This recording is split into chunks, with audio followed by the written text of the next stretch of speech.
They came to Florida chasing warmth. After months of cold mornings and gray skies, the sunshine felt like a promise. Palm trees. Clear roads.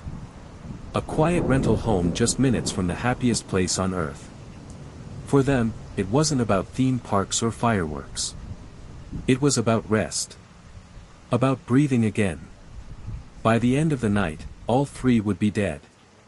And the man accused of killing them had already been given more chances than most people ever get.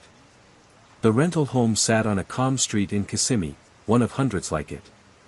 Beige walls. A small driveway. Nothing that suggested danger. The neighborhood was filled with short-term visitors, families, retirees, couples passing through. The three tourists had spent the day quietly. No late-night parties. No arguments. No trouble. Surveillance footage later showed them returning to the house just after sunset, laughing, carrying grocery bags, talking about what they'd do the next morning. Police would later say there was no sign of forced entry.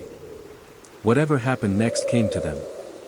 Neighbors reported hearing a loud bang just before 11 p.m. In Florida, that isn't unusual. Fireworks. Cars backfiring. Someone celebrating too loudly. No one called 911 right away. No one looked outside. That hesitation would haunt them later. Inside the rental home, investigators believe the first victim was shot near the front door. There was no evidence of a struggle. No overturned furniture. No shattered glass. Just silence, after the sound that mattered most.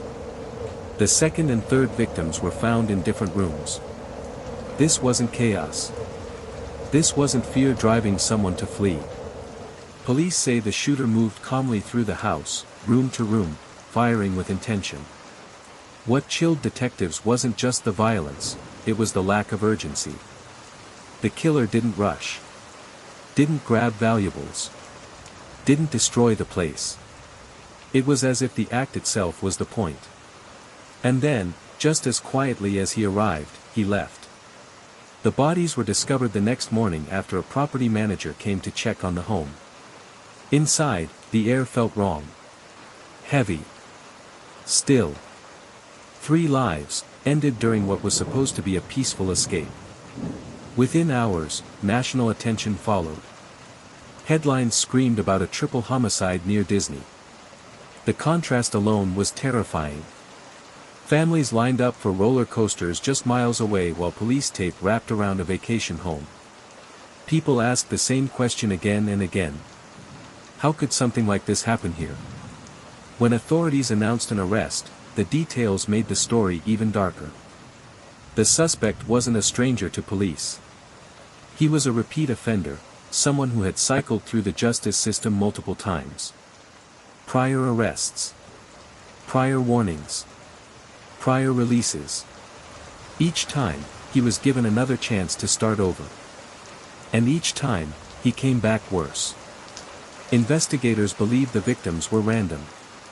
No personal connection. No argument. No motive anyone could clearly explain. That randomness is what made the case so disturbing. This wasn't targeted revenge. It was opportunity. During the investigation, detectives uncovered something devastating. One of the victims had almost canceled the trip. A last-minute change of plans. A different rental originally booked.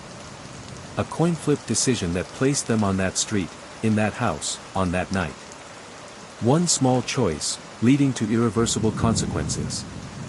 For their families, that knowledge became unbearable. How do you grieve when the only explanation is bad timing? As the case unfolded, public outrage grew, not just toward the suspect, but toward the system that kept releasing him. Neighbors asked how someone with such a violent history could still be walking free. Online forums filled with the same haunting phrase. This was preventable. Prosecutors now say they're seeking the harshest penalties possible. But for the families of the victims, justice, whatever form it takes, can't undo what was taken. A vacation became a funeral. A place associated with joy became a crime scene. Today, the rental home stands empty. Tourists still pass by without knowing what happened there. Children laugh. Fireworks still light the sky. Life moves forward, as it always does. But for 3 families, time stopped in early January. And for everyone else, the case leaves a chilling reminder. Sometimes, danger doesn't look dangerous. Sometimes, it's waiting quietly, right next to where happiness lives. They didn't make a wrong decision. They trusted the wrong moment. And it cost them everything.